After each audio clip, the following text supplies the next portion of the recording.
Assalamu alaikum, everyone. Hello, and welcome to another episode of the Sister Station podcast with your host, yours truly, Mukmina Koleosho. And for today's episode, I have a lovely guest with me, my friend Zarin Khan, who is a chemical engineer with a background in pharmaceuticals, who also loves to write stories. She recently won the Faber Academy Scholarship and is studying the Finish Your Draft 2025 course, designed to support writers to finish their first draft and hone their editorial eye. When not writing, she can be found at the gym, punching a boxing bag, and daydreaming about what it would be like to be 6 foot tall and buff. On today's episode, we'll be discussing various different topics, our experiences with our STEM backgrounds, and also being into creative writing and literary representation of Muslims and people of color. We'll be covering quite a few different topics today. So, without further ado, I will just jump right into today's episode. Hope you enjoy. If you can tell our lovely audience, A, your name, B, what it means, and then C, just a bit about your background, what you do, etc. So my name is Zarin. My middle name's Tasneem. Zarin Tasneem means the golden waterfall of heaven. Oh wow, that's so beautiful. Yeah. So Tasneem is mentioned in the Quran, in Surah Mutaffifin. It's mentioned about like as a source of water in heaven where you can drink. Um, I need to double check whether it's water or wine, but it's a source to drink from. I can say that. And Zareen means golden in Persian. So yeah, my dad's mosque teacher from Bangladesh, like when I was growing in my mum's stomach, was like, yeah, name her Zareen Tasneem. And I was like, yeah, cool. So yeah, that's what I am. Um, can I quickly Google what Tasneem means? I should know this, but I just By all means, by all means. yeah, I'm pretty sure Tasneem means a waterfall. Yeah, it is a spring or fountain of water. It's a fountain of pure water in Jannah, and it's a place for ultimate bliss and divine reward for the righteous. And yeah, it's mentioned in Surah Mutaffifin. So I was right, it is water. Wine something else. Don't know why. But so that's that. A bit about what I do. So I study chemical engineering at Birmingham Uni. Currently, I'm on my placement year where I'm working as a front-end engineer at a pharmaceutical company where I work on developing inhalers and ensuring the machines don't break. And then from time to time, when I come home or I get bored of being corporate, I just write stories and I stuff them in my pocket, then I work on developing them when I get home. Yeah. Oh, that's so sweet. Like when you say that you write them and you stuff them in your pocket, like do you have like a little notebook or do you just carry around random pieces of paper? Basically, I have a notebook at my desk, and when everyone thinks that I'm doing work, I'm just read and then I rip it. I put it in my pocket. I wear pocketed abayas for a reason, and I stuff it in there. And then I go home and I'm like, oh, my secret. I've got to open it. I've got to like keep writing from it. And yeah, I've got loads of post-it notes. I think for me with writing, my best ideas are the ones that I nurture when I'm meant to be working on actual like work, but I choose to write instead. That's when my best ideas come out. Yeah, so in terms of identity, I identify as a writer who still clings to the walls of the closet because I'm afraid of what people will say when they read my work, but I like writing still. Um, I'm an engineer and I'm a British Bangladeshi Muslim girl who's just living life. It's not every day that you decide, oh, I'm going to become a podcaster and then realize that you have no idea what you're doing. Because I kid you not, when it was still a pipe dream, I thought to myself that, oh, all I need to do is record an episode and then hit up Spotify, upload it, and then that's the end.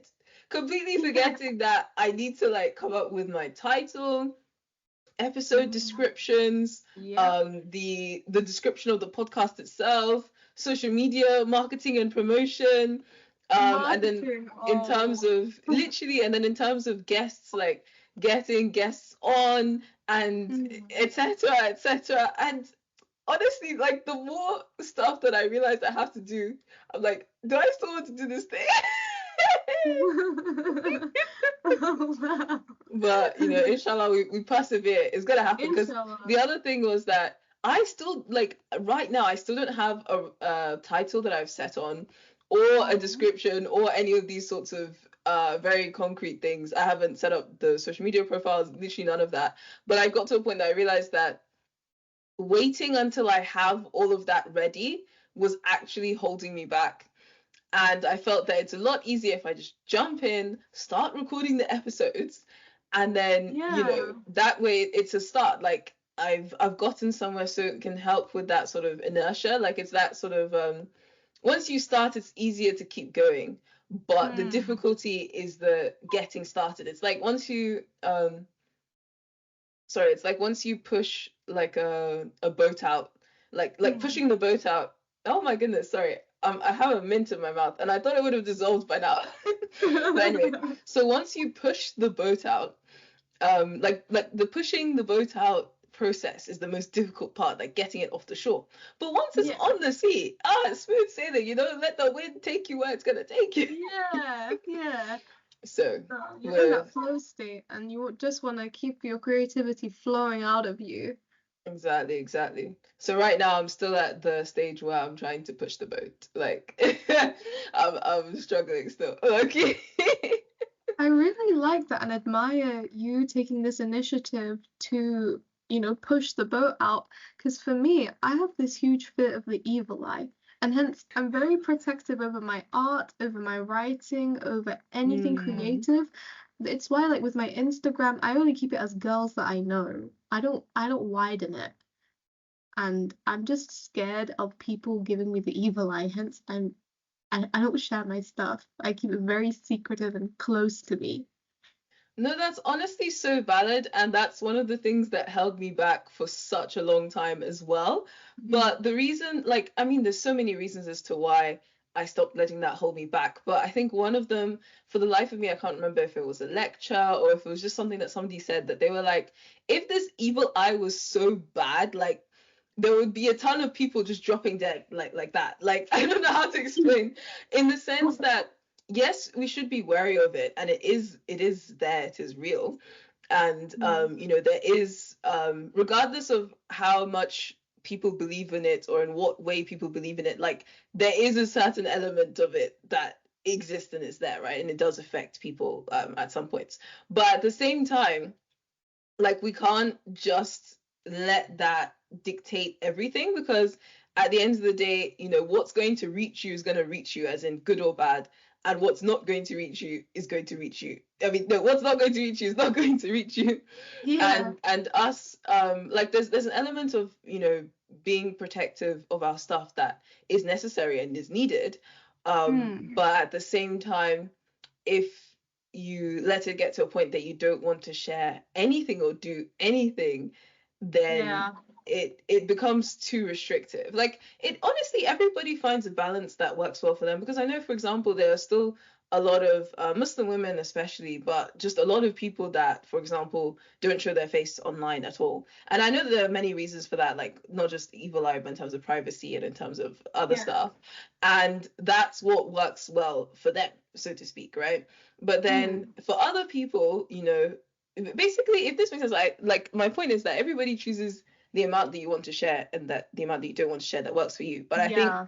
letting fear of the evil eye dictate that completely, I think, is where we have some work to do, kind of like, especially Yeah. culturally. Some inner I work feel to like there's a lot do. of fear mongering in that way that holds a lot of people back. Yes. You're 100% right with that. Like there are pursue and openly pursue, but I'm afraid the way someone might look at me afterwards, like, oh, she's too big for her boots now, and then I hold back. I shouldn't do that because then when I see someone who is pursuing that, I'm like, why couldn't I be like that? Because of that fear of what could go wrong, the fear of what people could think of me, the fear of not achieving something, and the fear of what I think of myself. It's this fear that's such a huge weight, and when it's inside the heart, it shuts down everything good inside you that's telling you pursue it. No, that makes a lot of sense. And I think definitely fear in all its forms I can relate to being Mm. something that also held me back a lot.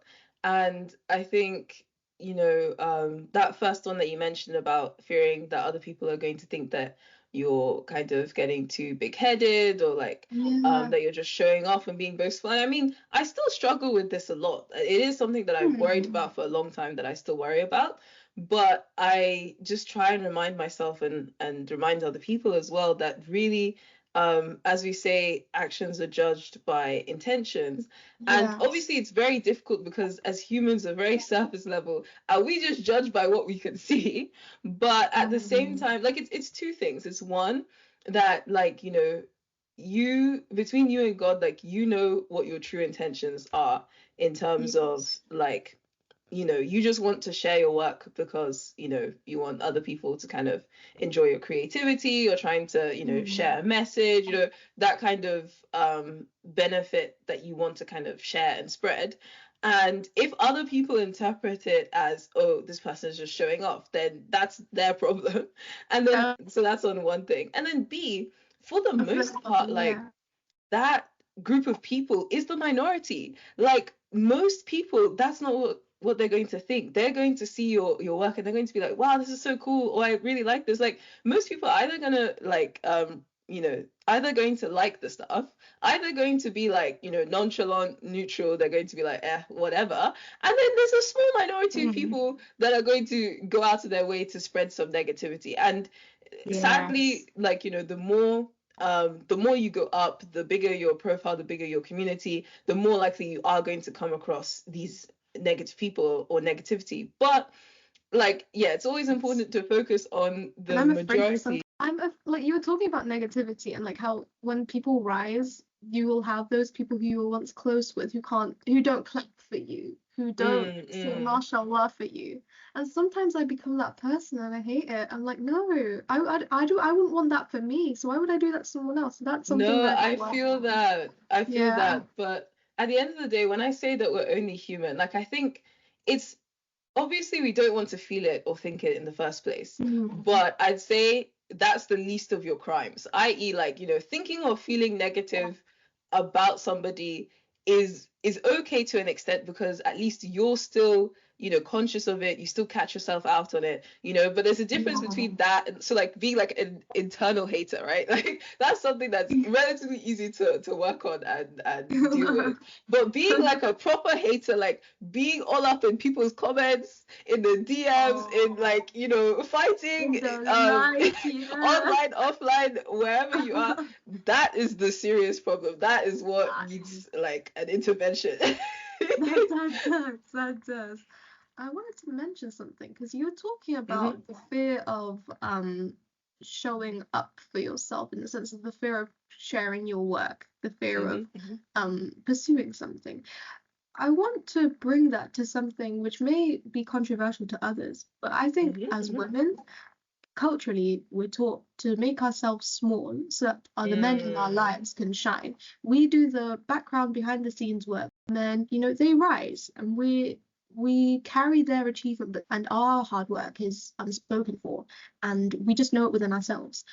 And I think that just like growing up and seeing this has always sort of instilled in me that I need to be small and the men in my life need to be big. But Oh no, I don't this is. I don't think that's a way to that's the right way to approach dreams.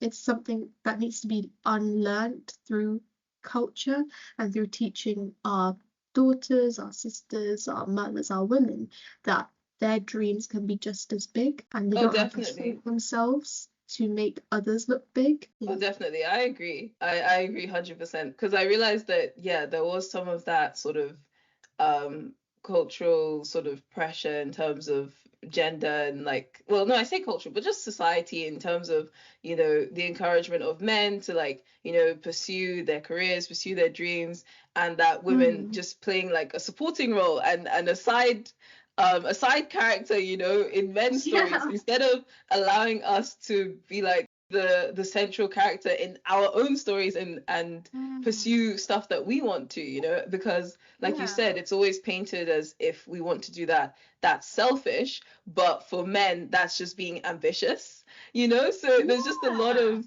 of reframing that you have to do.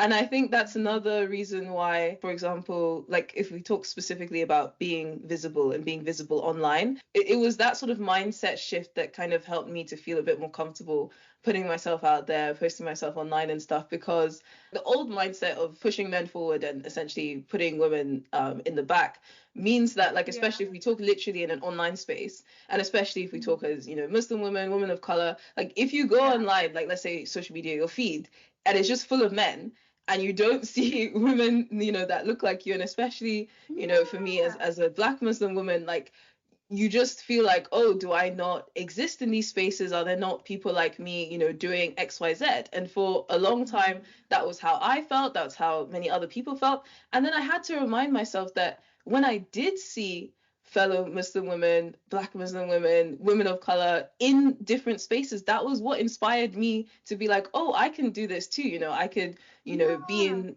this STEM space, in business, in leadership, you know, politics, etc. And I realized that if other people have inspired me that way, then, you know, inshallah, I hope to be that inspiration for other people too. And to an extent, there is like a certain level of visibility that's needed to achieve that. Like it's again kind of going back to my earlier point about sort of balance. Like it doesn't have to be like, you know, it doesn't have to be that I'm suddenly super visible and like super intense. Like I don't know how to explain it, right? But there's like a certain level that like it's kind of needed, you know? So it's just finding that balance between sort of putting yourself out there, but it's at the end of the day, it's also still not just about me as an individual. It's about like me being part of a collective, a community. And you know, I just the same way that I want to succeed and do well, I want everyone to kind of come along this journey with me and for them to also be uplifted as well. Yeah, that does make sense. I 100% agree with how if you don't see people of your cultural background, your religious background in those roles, in those departments, you think that there's no space for you to go there. And I think when we talk about literature, for example, literary characters, they're all white.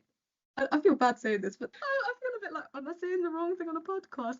But no, that is what I know. It's like, because I grew up reading Jacqueline Wilson novels, and they were all about white girls with names like Camellia or Ophelia, Hetty, and they had blonde hair or brown hair, and they just had problems like boys. And I'm like, that wasn't me growing up. I can't relate. So I think, you know, when I did finally see literature that had characters who were Muslim women, Muslim girls from Muslim families, I clung to that. Yeah. Like, for example, there was this book that I read called Leah's Guide to Winning the Lottery. And I read that when I was in year 7, and it features a Muslim girl called Shazia. And Shazia is you know, she isn't a hijabi, and then over time in the book, she becomes a hijabi. And even though she's not the main character, it's nice to see her progression in that book. And there's this funny scene where one of the boys, he's like, I'm going to grow a beard and I'm going to marry Shazia. Wow, that's so cute. Oh my God. Yeah. I know, I remember it to this day. I'm like, oh my God, I think his name's Liam, because he looks at Shazia and thinks she's so legging her hijab. Oh my goodness. And Liam's like, you know what? I want to marry Shazia. I'm gonna grow a beard. I'm gonna ask her Baba's number. Yeah, I just love it because that book just made me think, wow, there are Muslim girls in literature as well, and their faith is represented. And I thought that's so beautiful. Just the rise in seeing Muslim characters, brown people, people of color in literature. I'm just like, yay, finally something I can cling on to and be like, wow, I see myself in a book. No, honestly, it's so important, it's so needed. And honestly, you've really got me cracking up now. And I need to read this book. It sounds hilarious. It's amazing. Leah's Guide to Winning the Lottery. So Leah, she wins the lottery, and then she tells her mom, I won the lottery. And then then it's her birthday, and she sleeps with Liam, who like Shazia. And Oh no! Oh no! What a mess! Shazia has an inkling that Liam and Leah have slept together But Oh Shazia's no. like, and Leah's like, don't tell Shazia if you ever want her dad's number. One Yeah. of the questions I was going to ask you at the end was going to be your book recommendation, but you've already given one. So I might just like cut that bit and put it at the end. But Yeah. we'll figure it out as we go along. And at first I was thinking that this bit where I'm saying what I'm going to edit, I was like, maybe I'll edit this bit out. But who knows? Maybe I'll keep it in because I was thinking Who of knows? podcasts that I've listened to where they said what they were going to edit or not edit. And then some of the time when they say, oh, we're going to edit that bit out, it makes it to the final cut. So you hear them discussing like, oh, later on, maybe we'll use this in the highlight reel, maybe we'll use this in the edit. So in a way, I feel like it's kind of cute. Like it just shows, I don't know, it just shows how kind of real it is. Like, there are real people behind this podcast.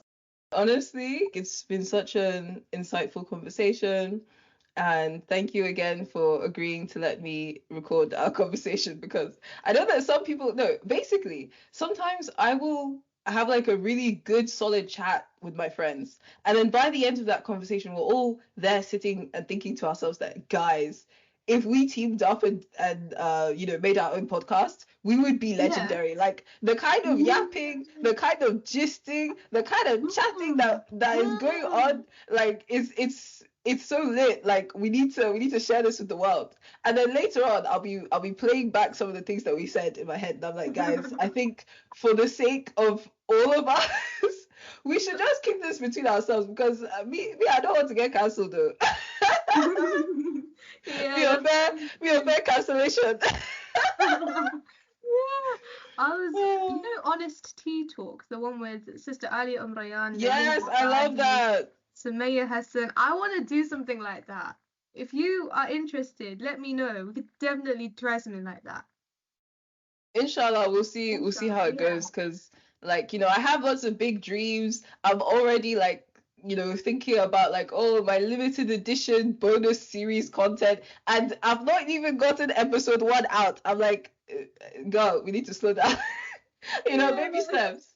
But I'll just keep my my ideas, my brainstorming. It's similar to how like as a writer, sometimes I'll daydream about like my world tour, like my world press tour to promote my book and everything. The book that has not even finished as a first draft manuscript. I'm already out here Inshallah, you thinking. finish it. I'm Inshallah, already you finish it. fan the movie. What do you call it? I'm already fan casting for the movie and everything. Oh my gosh. Well, you know what I was thinking of in terms of like big dreams? I wonder whether you've seen, there's this comedian, I think her name's Ola Habib. And Oh, Ola Labib. Oh, I love her. She's Labib, hilarious. yeah. She wrote a show called The Pharmacy, and she stars in it. Her husband stars in it as the romance like co-lead, and yeah, it's so good. And I'd love to make something like that. That looks so good. It was so funny as well. I watched it. It was really good. I really enjoyed it. Yeah. No, that's really sweet because I did see her promo it a bit on her Insta. But I guess that's another recommendation that I can add to the episode when I eventually do get it out there. But where can where can we watch it? Is it on like It's on Channel 4, YouTube. ITV? Oh, it's It's, on it's on YouTube. it's on YouTube as well as Channel 4, the full episode, like 10 minutes long, but it's so good. It's your most worthwhile 10 minutes ever. Oh, bless. I might watch that today then, to be honest. Yeah, go for it. I can send you the link on WhatsApp if you want. Thank you. Yeah, no worries, no worries. But I've really enjoyed like chatting with you, learning, and like, yeah, I didn't know that we'd end up talking about books, but that's my favorite bit actually. Honestly, Yeah. same. And who knows, I might, we could always bring you on for another episode and Oh, talk I'd love to come in more back. depth. But also going back to our topic of books, can you like tell us the story of I was gonna say tell us the story of how we met. It sounds very mushy, but it's just because it's Oh, an interesting and funny story that I probably uh, would have and should have led with, but then I kind of forgot because obviously we know each other now, but I forget yeah. that I need to clue the audience in. It's like in movies or like a plot like in a movie or like a play or something, Mm. sometimes you sometimes the audience knows stuff that the characters don't. But I realized in this case, we as the characters know things that the audience don't. So we need to fill them Yep, in, we know, Like they bust know. out Shakespeare soliloquy. We got to fill them in. So we met, I believe it was a couple weeks into February. There was an event at Hackney. It was a writers' book club event with Salma Ibrahim, held by the Black Girls' Right to organization. So I asked first if I could go to the event because I didn't want to take something that is meant for Black women, Black people who want to write. I don't want to take away from the support and the experience. So I asked the organizer first, can I come even though I'm not Black? She's like, yeah, sure. What do you mean, girl? Come along. And I'm like, oh, that's sweet. I feel so loved. And so I came to the event, and Mumina, you were sat like opposite me on the big table. And I remember I was fasting that day, so like everyone was diving into the chicken, the lamb, the rice, the chips, the drinks, and I was there like, you know what, keep it in, girl. I forgot that, and Keep going. honestly, And I really admire you for that, because when I tell you that food, like I don't know. Like, you know what's interesting is that when we were fasting, like during Ramadan, like I have so many core memories throughout school of like sitting with my classmates at lunchtime, and they would always feel bad. They're like, oh, Now we don't like, eating in front of you. We feel so bad. And I'm just like, it's chill, right? But that's partially also because, no offense, nobody's food was exactly, appetizing to me, right? Like even if I wasn't fasting, I am not keen on eating your food. But in your case, Zarin, you were sat around all this sumptuous, delicious. I know I was. Allah knows how much my stomach was rumbling. But I was like, you know what? I'm doing this for the sake of Allah. Let me continue. Yeah. Alhamdulillah, I did. Alhamdulillah. And then I think we properly spoke when so Selma Ibrahim, she's this amazing writer who wrote Salutation Road, and I will definitely talk more about her book at some point in this podcast. And she was just giving advice. She was so generous in the way she gave advice on how writers can become the writers they want to be, how to not be afraid of putting pen on paper, and how to structure a story, plot, the thoughts and doubts she went through, how she overcame that. It was so inspiring talking to her, and I felt like I'd met like a big sister in writing kind of thing. You know? No, she's honestly so cool, and inshallah, I really hope to have her on the podcast as well to share her story, because Inshallah. that Yeah, that event was so transformative for me. I left feeling so inspired. I was exactly. like, man, I'm so glad I came all the way down from Scotland for this. Because I kid you not, anytime I'm taking that train down, or even before I get on the train set, right? Like once I'm Mm. booking my ticket or I'm booking these events, I'm just there second guessing myself, like, what? Why am I crossing the border and coming all the way down for Why this? are Like, you crossing I'm the border? constantly, questioning, asking myself, what are my intentions? How useful is this going to Hmm. be for me, and etc. But no, this is one of those times that I have zero regrets, honestly. Alhamdulillah. Same. Alhamdulillah, you know? Because again, for me, identity, I identify as a writer, but as a writer who's almost closeted and has not come out the closet yet as a writer. So being around sisters who write, who love putting pen on paper, who love seeing what they come up with and connecting through a book, I was like, yes, I'm around my family in a sense, because we all have the same sort of burning urge to write, and we all feel that connection when we start letting words come out of us. Yeah, it felt like being with a family who I didn't know existed, but in that moment we were all a Oh. family telling each other, write that novel, do it, girl, do it, inshallah, you've got this. And I felt that, especially like, I'm so glad I was fasting that day as well, because I know when I made dua, like I was like, may Allah help me finish writing my novel, everyone said Ameen, everyone did. And I was like, oh my gosh, this feels so good. Yeah, and like I know the dua of the fasting, it gets accepted. Alhamdulillah, I felt it just coming into my life. That's honestly so sweet. Alhamdulillah. I love hearing stories like this. It's just so comforting and it really hits deep, you know. Thank you for Right. coming. Thanks for being on the Yeah. podcast. And yeah, all the best. And that is a wrap for today's episode. Thank you for tuning in. Please don't forget to follow, like, download, subscribe, and rate the podcast on Spotify, Apple Podcasts, or whichever streaming platform you're listening to this on. And you can also find Sister Station on Instagram and LinkedIn at Sister Station Podcast. And you can also find me on LinkedIn and Instagram at Mina's Musings. And thanks again for tuning into this episode. I hope that you come back for more. And until then, Assalamu alaikum wa rahmatullahi wa barakatuh.